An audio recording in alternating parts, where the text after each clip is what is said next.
let's go ahead and begin. So I think today my first, maybe only goal, we'll be getting through the rest of those notes on just rational functions. So if you recall, a rational function is anything that's a ratio of two polynomials. A fair enough name, I think. And we've kind of talked a little bit about some properties that these things can have. They won't necessarily be. Yeah. Do you have an extra bucket? I may.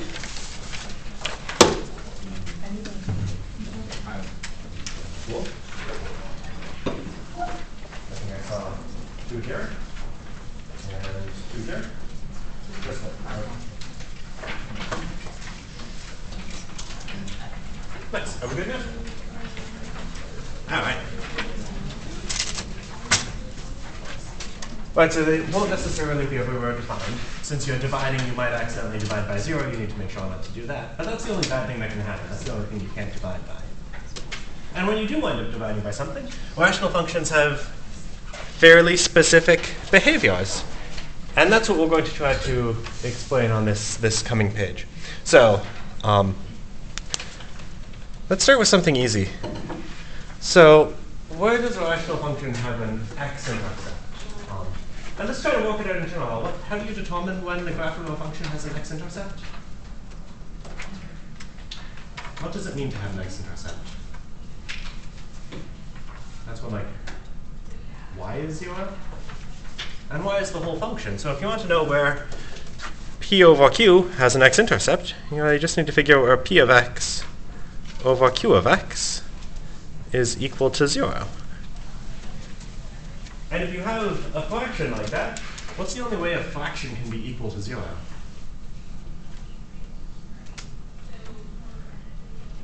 If it's divided by 0. The top thing has to be 0? Because if the numerator were like 7, you can't divide 7 by anything to get down to 0. You can see. So you might say, well, I want to divide by something that's really, really big. It's really close to 0, but it's not literally 0. So in order to see where p of x over q of x is equal to 0, just set the numerator equal to 0.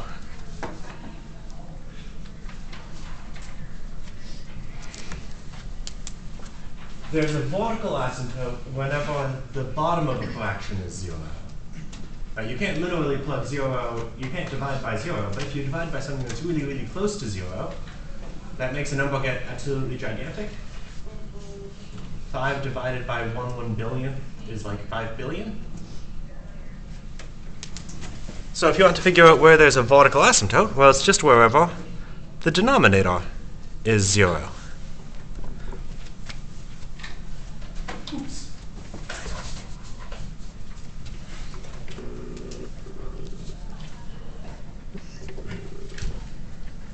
So let's just use these in practice to determine some things.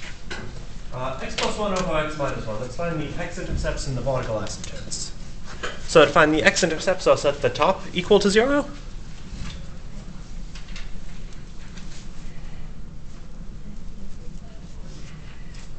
So you set the numerator equal to 0, and that looks like a really easy equation to solve.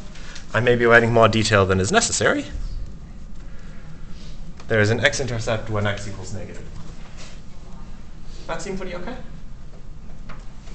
If we want to find the vertical asymptotes, well, that happens when x minus 1 equals 0. So that happens when x equals plus 1. That seem pretty okay? And maybe I'll do one more, and then I'll cut you guys loose and see what you guys think of the last one. So let's try to address this one. Let's think about the fraction x squared minus 1 divided by x squared plus 1. So step 1, find the x-intercepts. So I guess that should happen when x squared minus 1 equals 0. And that, again, looks like a really easy equation to solve. You could say I'm going to bust out the quadratic formula, but that's like too big a tool. This is easier to solve than that. You could just solve it by solving it. X squared equal to 1, so x is equal to plus or minus the square root of 1, also known as just plus or minus 1. That's Seem okay? If you want to find the vortical asymptote, set the denominator equal to 0.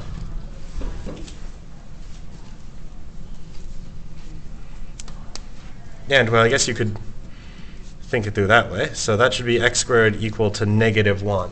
And since we want to think about things that are graphical today, are there any real numbers whose square is -1?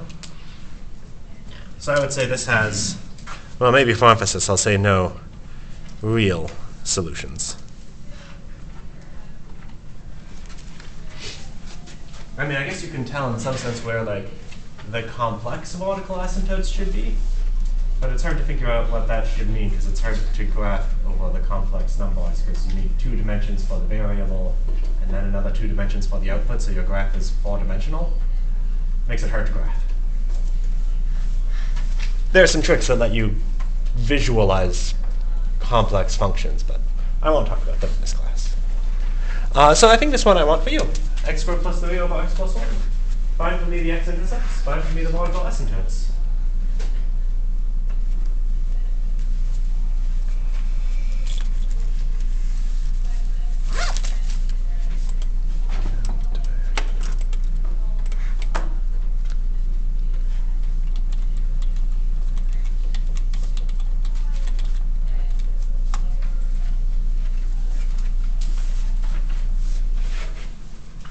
I don't see have an answer. Probably won't take terribly long. Go ahead and compare with those around you, just so I can gauge based on this.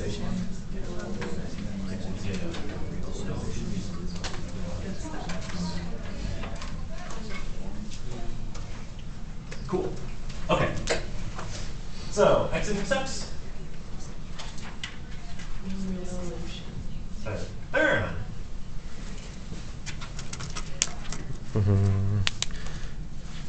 There are no real x-intercepts. Ooh. That sounds like a much more exciting class, doesn't it?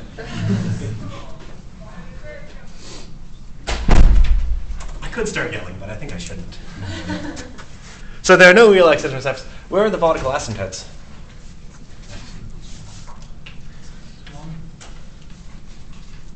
Nice. Everyone feel pretty good about that example? Do people want to see it talked through? Okay, awesome. Everyone has the idea. All right, just if you want to find x-intercepts or vortical asymptotes, just solve whichever of those 2 equations is most appropriate. So the next thing that I want to think about a little bit is how do you graph rational functions? And I'll develop 2 different strategies. The first one will be totally explicit and, well, quantitative to give you exactly what the graph is. And that's on this page. On the next page, I'll explore something that's a little bit more qualitative. That'll get us enough information to draw a picture without giving us necessarily enough information to evaluate it everywhere. So let's do the first one first. So let's suppose you wanted to evaluate, you wanted to graph x plus 1 over x minus 1. Well, in order to do that, I'm going to say let's try to rewrite x plus 1 over x minus 1 in some sort of simplified form. So let's use polynomial long division to write down what x plus 1 over x minus 1 is. And because it's a really easy mistake to make, especially when the numerator and denominator are like the same degree, the numerator is the thing that goes in the box when you do long division. I put that there so I wouldn't forget. So if you want to compute this, well, all you have to do is see how many times x minus 1 divides into x plus 1. And then you can follow the long division algorithm. If you want to use synthetic, use synthetic. It'll be so short that I don't know if it'll save you that much time. So what do you need to multiply that leading coefficient x by to get the leading coefficient of x? 1. 1. X times 1 is x. And then, all right, the algorithm is multiply this by that and subtract the result. So that means what I need to do is subtract x and then subtract -1. So plus 1, leaving me with 2. The degree of 2 is now less than the degree of x minus 1, so I'll just write down that there is a remainder of 2. And so let's just interpret the result. What does that say? That says, well, this is now in the wrong place, that x plus 1 over x minus 1 is equal to 1 with a remainder of 2.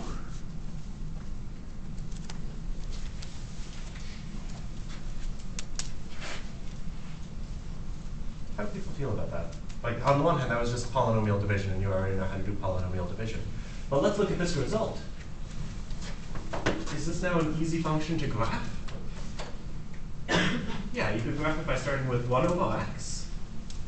And maybe I'll even rewrite that a little bit. That's the same thing as 2 times 1 over x minus 1 plus 1. So let's just talk about how you graph it. So if you want to go from the graph of 1 over x to the graph of 2 times 1 over x minus 1 plus 1, the thing we're interested in, well, what do you need to do? What will this 2 do to the graph? It will stretch it vertically by a factor of 2. And that's right, the first thing you should deal with. So you should start with 1 over x. You should stretch vertically by a factor of 2.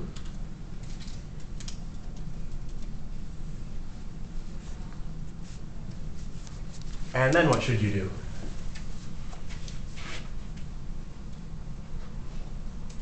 What will that minus 1 and plus 1 respectively wind up doing? Right 1, up 1? Shift right 1, up 1. So let's draw a cartoon of what will wind up happening. So there's the graph of 1 over x.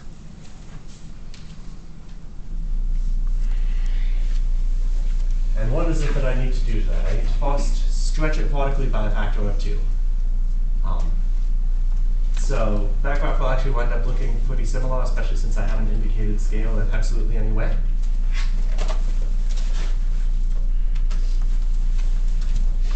And then I need to shift that up 1 and right 1. Maybe what I'll do is I'll just keep track of these asymptotes. So this one has a vertical asymptote at 0, a horizontal asymptote at 0. So I'll take that little plus sign, because that encodes almost all the information. I'll shift it right 1 and up 1. I'll use a new color. So I'll shift this pink line up 1 and then right 1. Shifting it right 1 won't move it.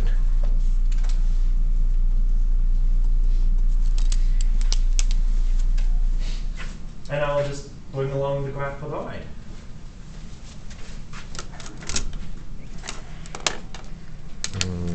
Green.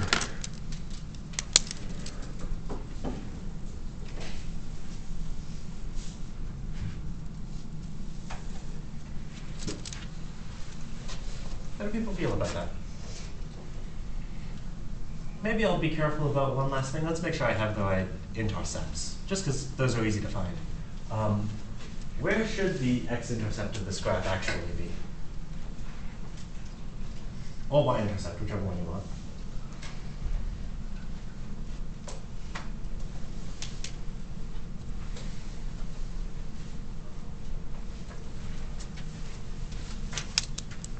Yeah, because I don't trust the intercepts of this picture because I didn't necessarily check them carefully. Let's just find the, I don't know, y-intercepts are the easiest, right? How do you find the y-intercept of any function?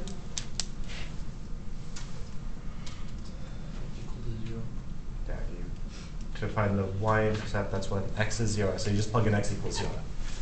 So plug in x equals 0.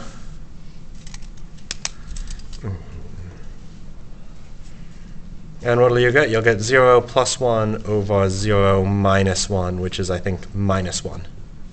So this y-intercept, it looks like, should actually be negative.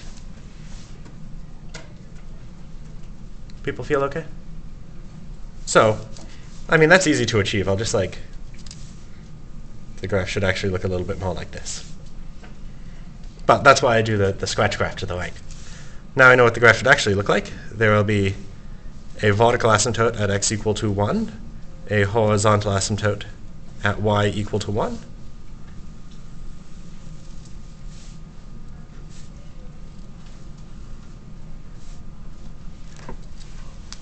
grapple with something like that? How do people feel about that? That seem okay?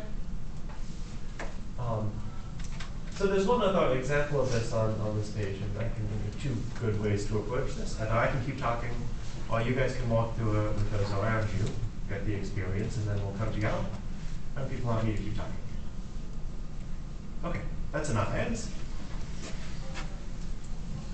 If you don't want to listen to me talk, then just do it yourself. Maybe even whisper quietly with the person next to you if both of you don't want to listen to me. Let's talk through it. So step one, do the long division to put it in this form.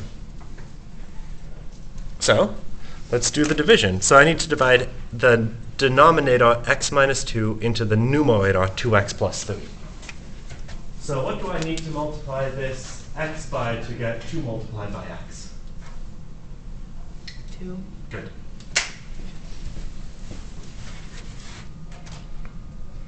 And then I'll multiply 2 by x minus 2 and subtract the result. So I need to subtract 2x, and then I need to subtract minus 2 times 2x. So I guess that means I need to add 4x, leaving me with 7.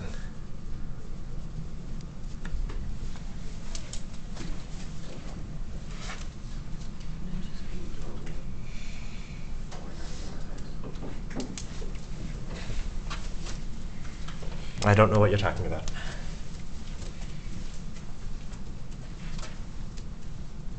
So let's write down what that means. So that means that 2x plus 3 over x minus 2 is the same as 2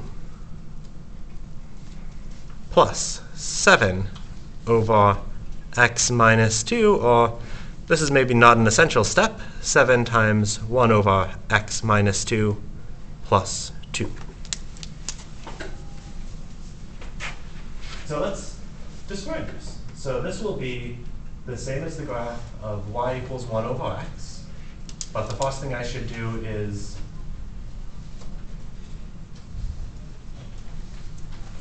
stretch it by a factor of 7, which qualitatively won't change the graph.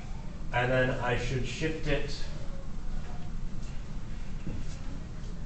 To the right 2. to the right 2, and then I should shift it up 2. So that's enough to know at least where these two lines will go. There's a vertical asymptote at x equal to 2, because I'm going to shift the vertical asymptote at x equals 0 right by 2. There would be a horizontal asymptote at y equals 2. And then it should look basically just like the graph of y equals 1 over x, but stretched and then shifted. Maybe just as before, I'll check that I have the right y-intercept. So let's determine the y-intercept of this. So what do you get in this when you plug in x equals 0?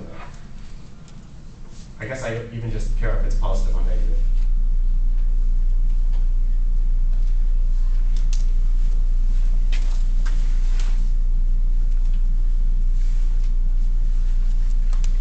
So to find the y-intercept, plug in x equals 0, and you get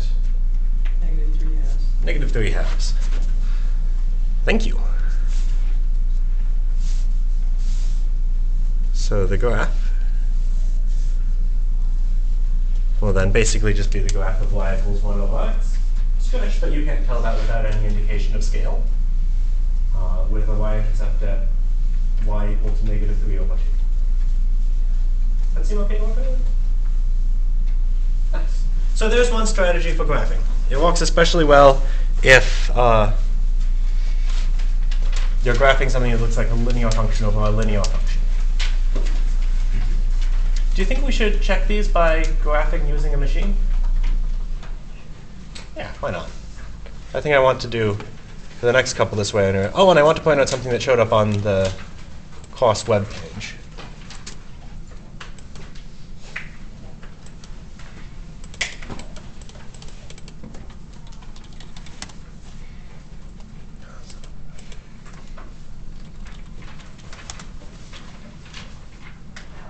And this is exactly the type of thing that'll go really well on the recorded lecture. So I posted under the course webpage under Monday just some useful Wolfram alpha links in particular, since I was having trouble getting the notation right for evaluating an expression at some x values. There's some sample code. And maybe I'll say there's this group quiz this coming Friday, some of which will be calculator allowed, some of which will not be. The bit that I want to allow a calculator on is basically because you have to do some repeated evaluation. And I'll allow things like cell phones, so if you want to have this pulled up on your phone. If you like your calculator better too, that's fine. Or your laptop. I can't think of any other bit of technology that I would probably allow it. Cool. So there's the idea of, oh no, I didn't actually do what I said I would do. Let's plot one of these things. Let's plot y equals 2x plus 3 divided by x minus 2, close parentheses. And those parentheses are actually important, right? If you don't have those parentheses, then right, you do parentheses, exponentiation, multiplication, division, then addition, subtraction. So it would not plot what you wanted. I don't think I even need parentheses. I just need not to say plotty. Cool. And there's the graph. Does that qualitatively line up with what we did? OK, so that's nice. So let's go back to the .chem, and let's do something a little bit more qualitative instead of quantitative.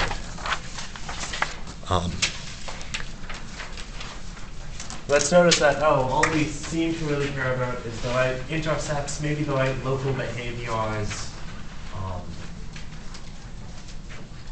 maybe that it's positive and negative in the right places, and then the right vertical horizontal asymptotes. That seems like all we really want to care about. So let's just figure out how to track those things. And we already have vertical asymptotes, that's at the denominator equal to 0. We have the x-intercepts, that's at the numerator equal to 0. Let's start thinking about how to find things like horizontal asymptotes. So here's a way to think about horizontal asymptotes, and I think that I'll get formulas in here, but I'll think about these using the following ideas. So if you have a rational function, p of x over q of x, there are going to be 3 cases. Case 1 will be the denominator has larger degree than the numerator.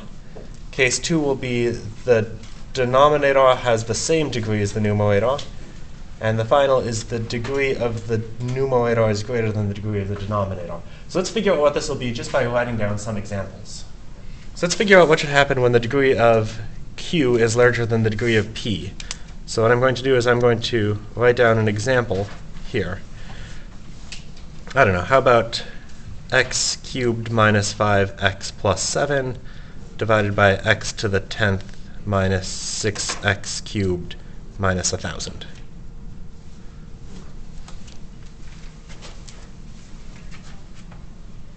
And let's just try to reason through what should happen. So a horizontal asymptote, that's like asking what happens when the x values are really, really, really big. So when x is like 10 trillion, that's too many digits. Let's make it, well, no, trillion is like 9 digits. Yeah. So let's think about plugging in a 9-digit number to this.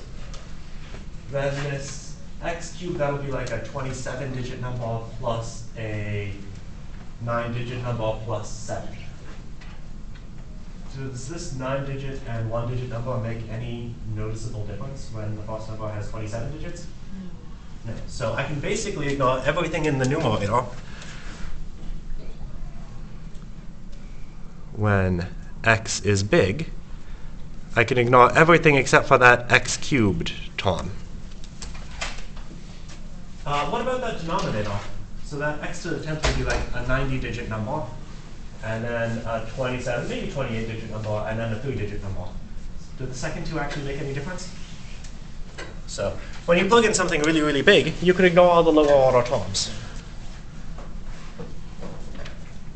But notice, x cubed divided by x to the 10, that simplifies, right? That's like x to the negative 7.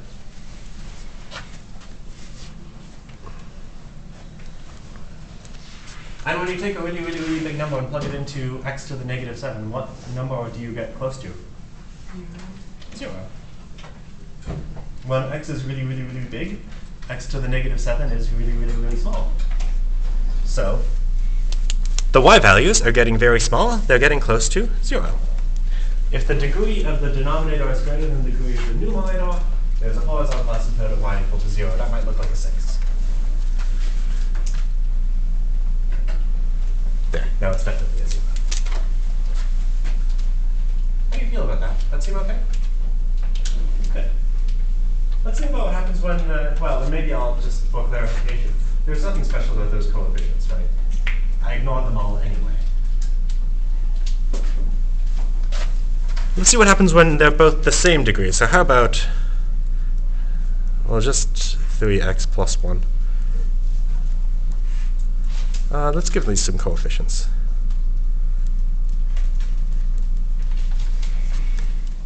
There are two polynomials, numerator and denominator, have the same degree. Let's try to play the same game. If you plug in an x value that's really big, you can ignore all of the all of the non-biggest terms. So when x is big, this will basically be the same as 2x cubed divided by 3x cubed. And what does that simplify down to? 2 thoughts. So what does this say? This says when you plug in a really big x value, the y values get really close to that constant 2 over 3. So this rational function, where does it have a horizontal asymptote? 2 thoughts. Right, horizontal asymptotes just ask, what fixed number, what horizontal line does the function get close to? And in this case, it looked like it was 2 thoughts. What if so let's see, the 3, 4, 1, 10, did those make any difference? If I change the leading coefficients, though, the end result would change? Because those are the only things I wound up seeing at the end. If you have the case that q has the same degree of p, then there's a horizontal asymptote at y equal to the leading coefficient of the numerator divided by the leading coefficient of the denominator. Does that seem pretty believable? So in fact, if you don't remember any of these facts, just to remember, if you want to figure out what happens asymptotically, just ignore everything but the biggest thing going on in the numerator and denominator. Let's see what happens when the degree of p is greater than the degree of q. X cubed plus 1 over x squared minus 2.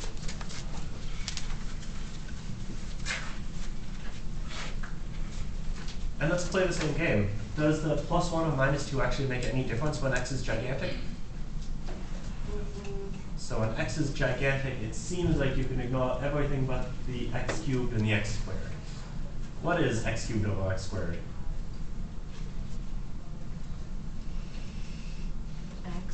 X. Okay, so let's ask the question. When x gets really, really big, what does x get close to? No, that's 1 over x. I think that you're thinking of. When x gets really, really big, x gets really, really big. So is it getting close to any single number? Are there any horizontal asymptotes? There is, however, a slant or oblique asymptote, which will appear on the homework a little bit and in the book. This is to make you actually read the book to do that particular problem. So this will have no horizontal asymptote. It might have a slant asymptote, or asymptotically it might look like some polynomial. Right, in this case, it looked like it had an asymptote that was like slope 1, because the difference between the degrees was exactly 1. If the difference between the degrees is like 10, it looked like a degree 10 polynomial, asymptotically. So let's just do a quick sanity check. Does this agree with what we saw on the previous page? So let's flip back to the previous page. This green graph, where did it turn out to have a horizontal asymptote?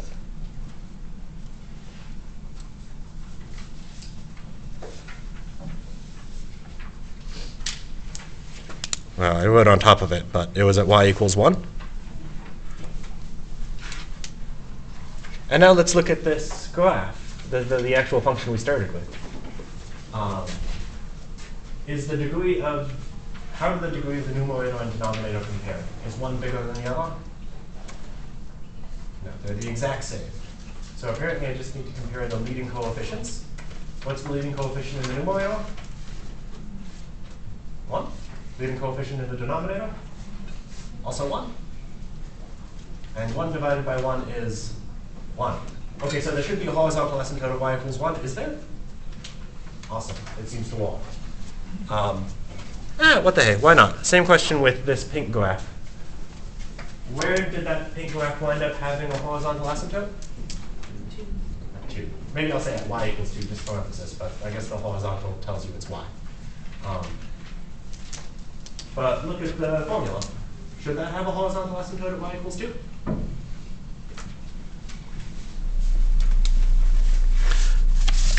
So if we just want something so qualitative as where are the horizontal asymptotes, we can just find them by looking at a formula. If I give you the polynomial x to the fourth plus some small things divided by negative 2x to the fourth plus some small things, where does that have a horizontal asymptote if it has one at all?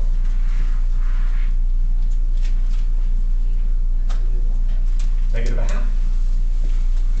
half. You look at this leading coefficient in front of the x to the fourth of 1. You look at that leading coefficient of negative 2.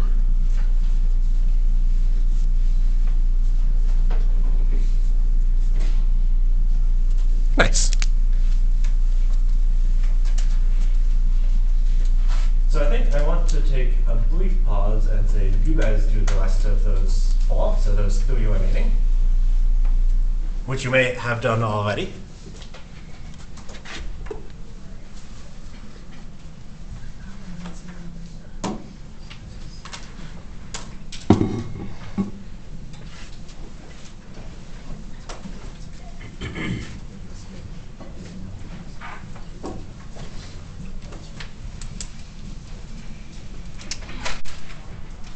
Cool. So let's see. X to the fifth minus 1 over x to the fifth plus 1.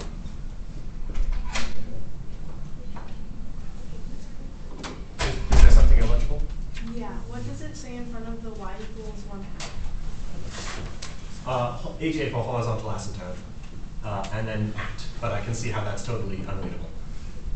So horizontal asymptote at y equals 1 over negative 2, which is negative 1/2. Sounds good. Thank you. Yeah.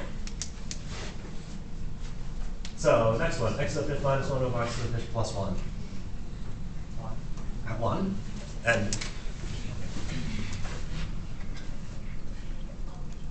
horizontal asymptote at y equals 1. The next one? 0. And here I just don't have the space, so I'm going to use the abbreviation HA for horizontal asymptote at y equals 0. Hopefully that's a little bit more legible. And this last one,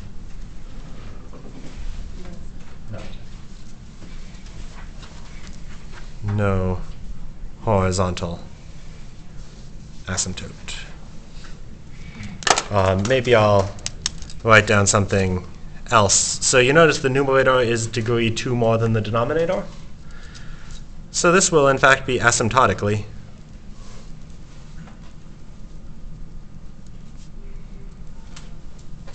similar to y equals x squared.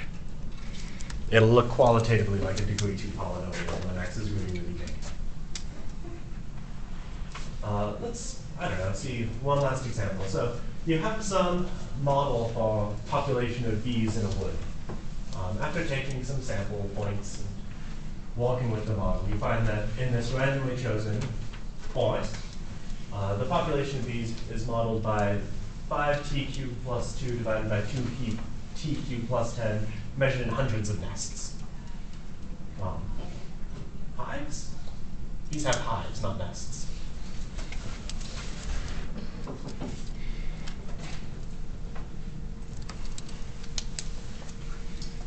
Let's make a prediction. According to this model, what should that population get close to?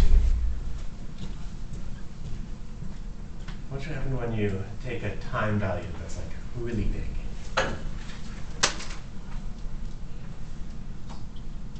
So notice, that's exactly what taking a horizontal asymptote means. The horizontal asymptote is what happens when the independent variable, usually x, but now it's t, but who cares? What happens when that variable is really big? So where does this thing have a horizontal asymptote? This has a horizontal asymptote at y equals 5/2. So what does that mean? That means when t is really, really big, asymptotically, the population is close to a population of 5/2 in hundreds of hives. And maybe you can simplify that down to like 2,500 hives, but I won't. That seem pretty okay? Cool.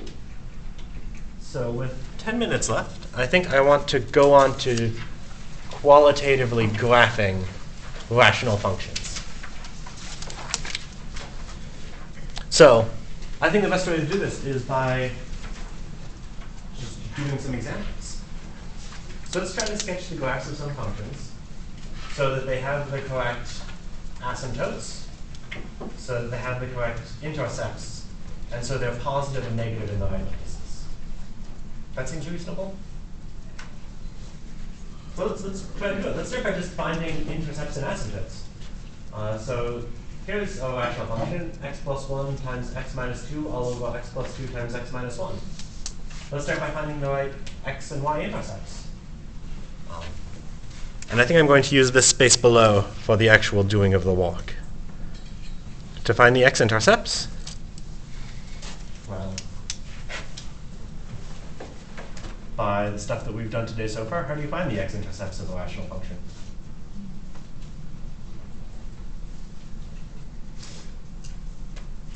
Yeah. Solve the numerator, or we'll solve both parts of the function. Yeah. Set the numerator equal to 0. It happens to be factored, so it's easy to solve. So to find the x-intercepts, and maybe this is something you wouldn't even wind up writing. You would just say, well, I can tell what they are by looking at it. You need to solve that equation. And what are the solutions to that equation?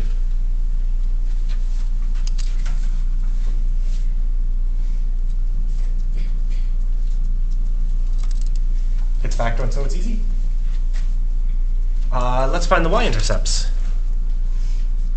And there's nothing special about finding y-intercepts for rational functions as opposed to finding y-intercepts for anything else. How do you find y-intercepts for a thing? Yeah, you just plug in x equals 0, see what happens. So you set x equal to 0.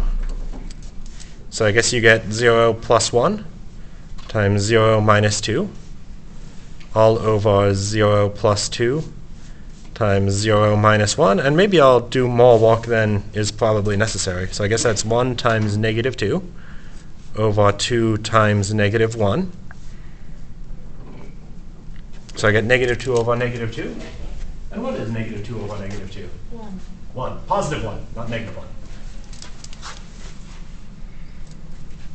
So let's see, let's write those out. So I see an x-intercept at x equal to negative 1. And at x equal to 2. I see a y-intercept at y equals 1. Let's draw those dots. Y equals 1, x equals negative 1, x equals 2. So those are going to be some intercepts, some points that the graph definitely goes through. Let's find the vertical asymptotes of this thing. How do you find vertical asymptotes?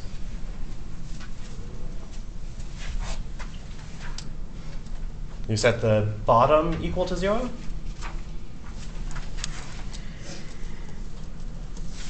Set the denominator equal to 0, and you'll get x plus 2 times x minus 1 equals 0. So right, one of the two factors has to be 0. I guess in the book this is called like the property, the zero product property. You get x equals negative 2 or x equals positive 1. So I see a vertical asymptote at x equals negative 2. There's x equals negative 2, so there should be a vertical asymptote there. And at x equals positive 1, there should be another vertical asymptote. Where should there be a horizontal asymptote? And you actually don't even need to do any work. Right? You don't need to learn anything to do this one, do you? At y equals 1. Anyone want me to say more words about that? Okay, everyone's pretty happy. At y equals 1.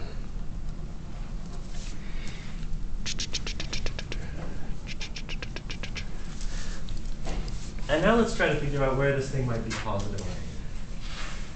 Let's see, the places where it might change from positive to negative or negative to positive are either where you divide by 0 or you multiply by 0.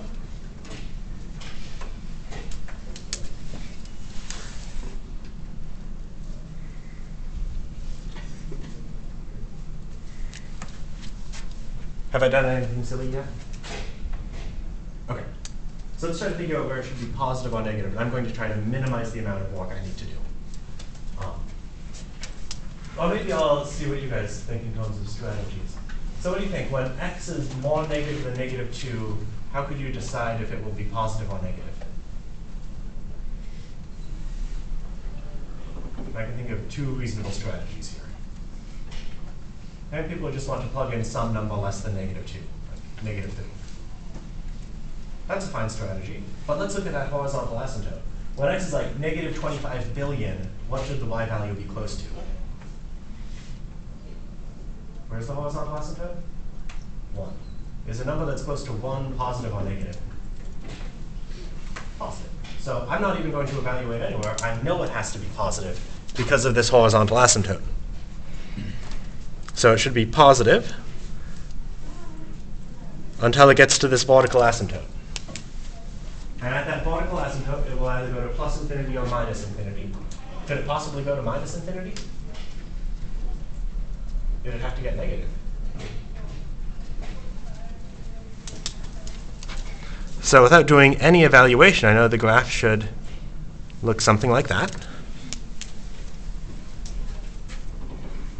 Between x equals negative 2 and x equals 1,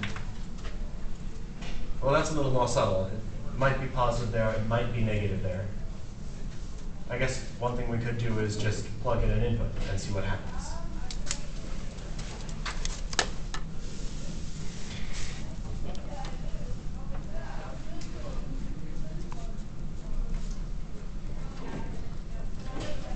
What's an input that's between those two? What's a number between negative 1 and negative 2? How about negative 1.5? It doesn't matter which one you pick, right? So let's plug in x equals negative 1.5. And this is maybe more than you would even want to do, because we're going to see the answer pretty quickly. Negative 1.5 plus 1. Negative 1.5 minus 2. All over negative 1.5 plus 2 times negative 1.5 minus 1. And let's just look at each of the terms. I don't care what the number is. I just care if it's positive or negative. Negative 1.5 plus 1, is that positive or negative? Negative. It's negative 0.5, but I don't care. Negative 1.5 minus 2, positive or negative? Negative? Positive? Negative. So I see a negative times a negative divided by a positive times a negative. Is the resulting thing positive or negative? Negative.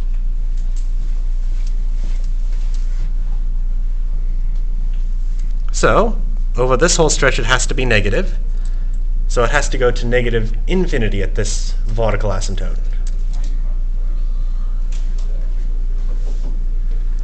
And let's see, in fact I already have a sample point between negative 1 and positive 1. I already plugged in x equals 0. I got something positive.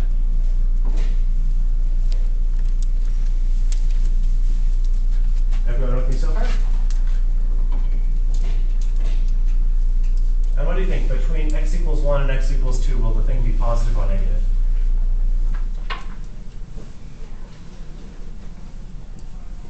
And maybe we'll even just check intuition. How many people think it should be positive between 1 and 2? How many people think it should be negative between 1 and 2? Okay.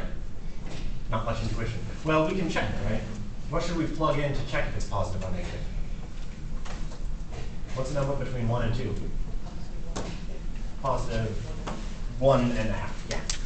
So let's plug in x equal to 1.5 and see what happens. We'll get 1.5 plus 1, 1.5 minus 2, over 1.5 plus 2 times 1.5 minus 1.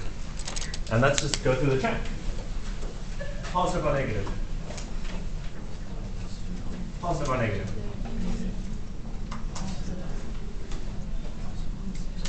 So is the whole thing positive or negative? Negative.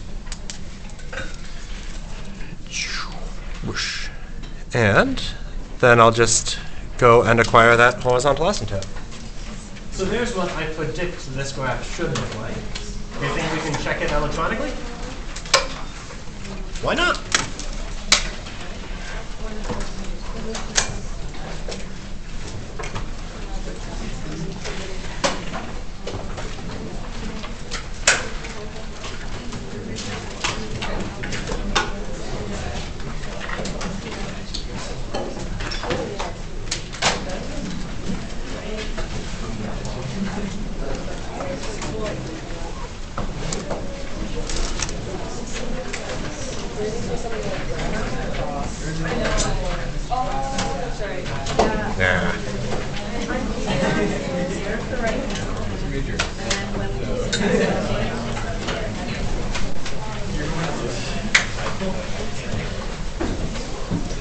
Okay, well, I want to massage the window a little bit more. I'm out of time.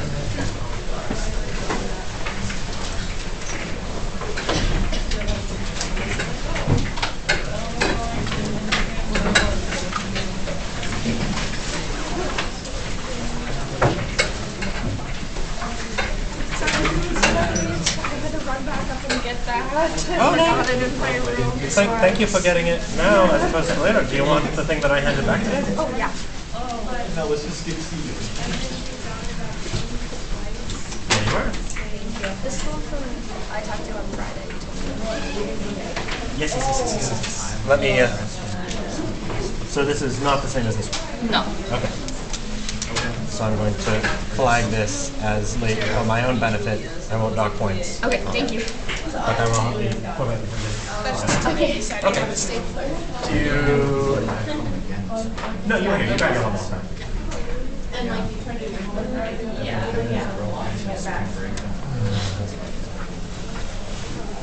Probably the first time we were here. Yeah. If you did a 3 seconds late on my homework, Yeah. pass by Julia in. There you are. Thank you.